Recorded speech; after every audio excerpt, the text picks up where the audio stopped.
please put it in the chat. Tell me where you are seeing me from. If you're seeing me from Facebook or if you're seeing me from YouTube, and then I know that this is actually working. So I think the stream is working. I'm going to go on and check here. First, I'll check on Facebook, which I know it's streaming because I can see me on there. So if you can, just throw something in the chat quick. Just say hello and tell me if you're from Facebook or from YouTube.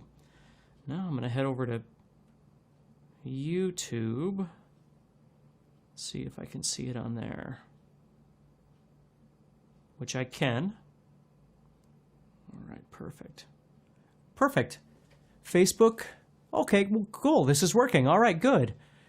Hey, Kevin, Joseph, Awesomely Royal, Liam, awesome, Joseph, Everup, Jeff, Santhosh, AZ guitar player. Perfect. Awesome. This is working. Good. Okay, so at least now we know. Now we know that it's working. So I can start doing some live stuff. So the next thing I'm going to do, thank you very much.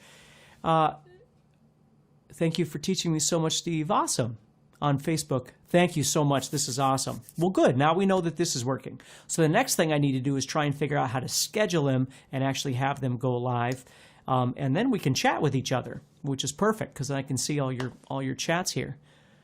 Okay, perfect. Carlos is here, Danny, Renee, perfect. Okay, I actually am, yesterday I was going to go live. I was going to do this little thing on blues just to try and give you some ideas of some things to use. And since we are live right now anyway, and you're here, Pat's here, Mr. Junior's here, Dale's here, let's just do that, okay? So I'll just take a couple minutes and we'll talk about this. Hey, Francis.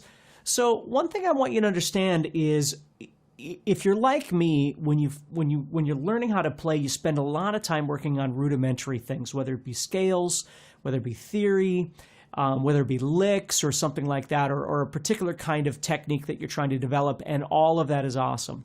Thank you, Dieter. Thank you, Axel. Thank you, Don. But what I want you to think about a little bit is also the nuances that you're using to try and make them sound good. Hey, Charles. Perfect. Thank you. Thank you, Averip. My son's just learning, but I'm pretty good, but you're better. Okay, thanks, Steve.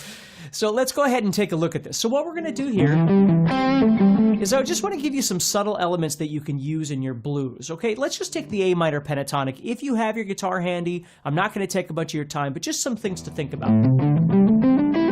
So if we take that scale, the A minor pentatonic, the first thing I want you to think about is I want you to think about your dynamics and your tone. Okay, your dynamics in how hard or soft you're playing. See how you could create a really great dynamic by just picking harder or softer at different times. Hey, Tom. Hey, Gareth. Hey, Craig.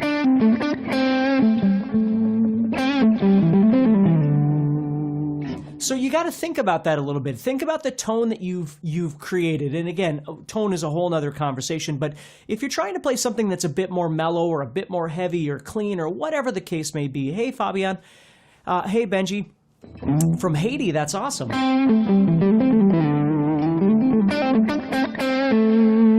Okay, you think about the tone and you think about your dynamic. And that dynamic might also include your volume, right? Hey, David. Okay.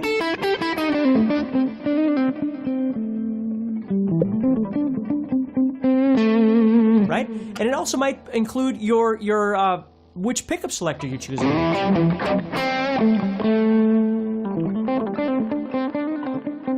Right? To kind of try and create that sound that you're looking for.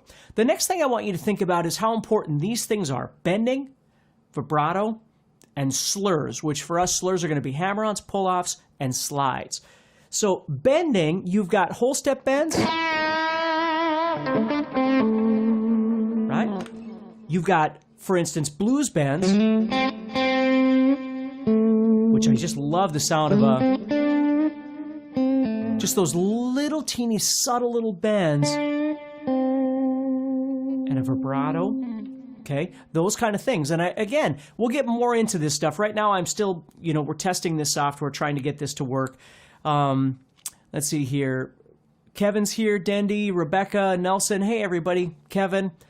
double picking is hard to show a beginner. Yeah, it takes a while to get used to a lot of these things. And again, that's why I want you to think about, you've got all of these various rudimentary elements that you're trying to, let's just call it that, whether it's a particular technique that you're trying to learn. But what I want you to think about are the nuances when you play as well. Even just the dynamic.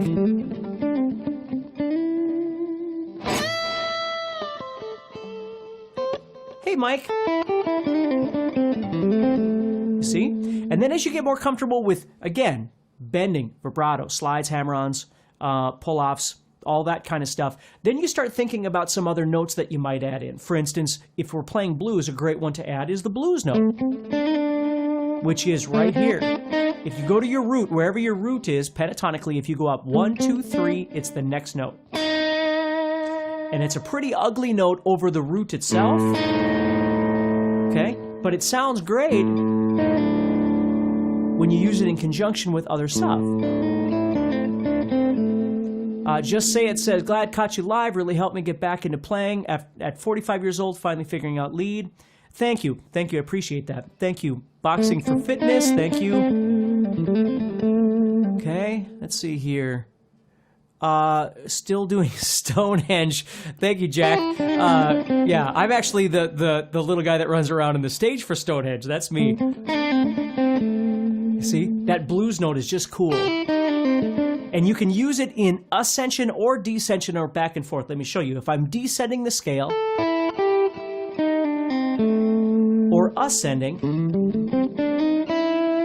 I can use it either way. And I can use it back and forth like this. So you see, if I just take those subtle elements of bending, slides, hammer-ons, pull-offs, those kinds of things, and I know I'm running through this kind of quick, but if you think about those and really start learning to utilize them, don't think so much about how much you're playing. Think about the quality of what you're playing. See? Just a nice little, you can just throw in one of those little blues bends and it can stop. Hey, Scott. Nice to hear from you, buddy. Dendy, thank you. Okay?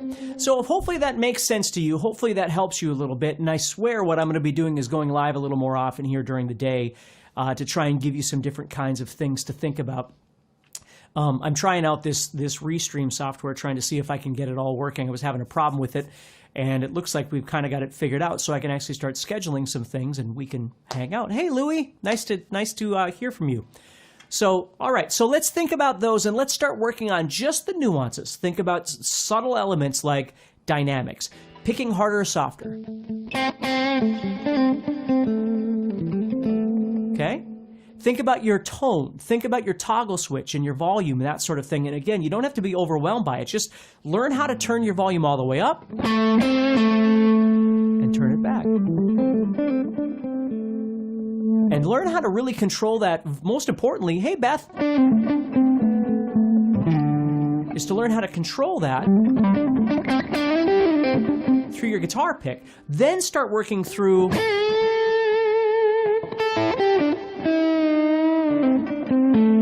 yeah, that's right, Don. Yeah, using this stuff to backing tracks and all that sort of thing. Just, you'll notice what I'm worried about right now is how things sound. I'm not really worried about the groove right now, which is really important. And, repetition, motif, that sort of thing. Those are all really important as well. But just trying to learn how to make some sounds that I really like, and then maybe I'll start putting it to a groove after that. You know what I mean? So, do I need the long hair? You don't need the long hair. And as a matter of fact, unless you've got a ponytail. See, when you live in the Midwest and you have long hair, it's a disaster because we always have 30 to 40 mile an hour winds around here, which is why most of my friends have now cut theirs. But if I cut mine, you probably wouldn't recognize me and nobody could watch me anymore. Let's see here. Bobby says, thanks for all you do, landing on chord tones and then improvising with scales. That's awesome. That's right, and that's very important. How do I practice a scale? Well, there's lots of ways that I practice a scale. I might do them just, again, rudimentarily, if that's a word. That sort of thing. But then the other thing is learning how to get creative with them. Like, I love what I call intervallic movement.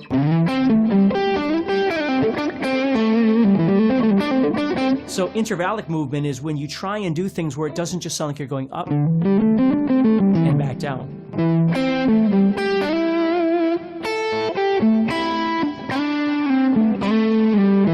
You see, so you try and get more creative with the way that you move.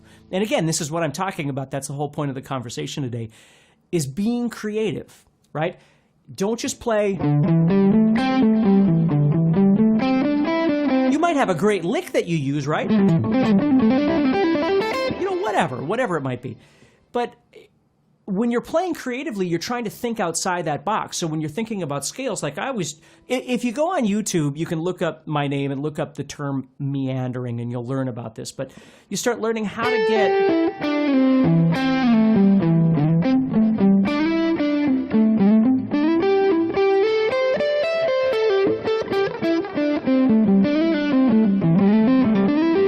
You start learning how to kind of shift and move back and forth between those positions, okay?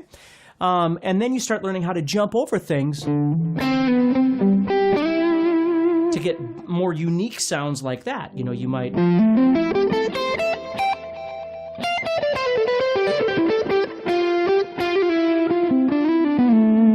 See? It's really important to learn how to do that stuff. So thank you, everybody, for being here. Thank you for the chat. I'm glad that I'm able to see all of you. And now we can actually make this work, and I can start going live a little more often, and we can just hang out. Charles says, quality over quantity is the most important thing I've learned in my journey. That's right. I mean, there are times, listen, I listen to metal and all kinds of different styles of music. And there are times when you want really fast, and you want to add that in, you know, for energy or power or whatever it might be. Absolutely. The problem for guys like me is I wound up spending so much time trying to develop that aspect of my playing that when I was younger, I really had no ability of being able to be creative and really listen to the music. So I'm thankful that I spent so much time practicing some of those elements, and if you are, I'm glad you are as well. But you got to remember to try and kind of balance that out with musical elements as well. If I say it that way, I don't mean that in a negative connotation, but you know, creative elements that make it sound like you're really trying to make the guitar sing. But it depends on the situation. It depends on the jam that you're playing, the style of music that you're playing. All of those things, you know, make a really big difference. So, all right, everybody, take care, and I'll talk to you soon, all right? I got to get this thing out of the way. And there we go. Okay, and I'll talk to you soon. Again, I'll start trying to schedule some things here if I can get this software working, and we'll keep going, okay? Take care. Have a wonderful Wednesday.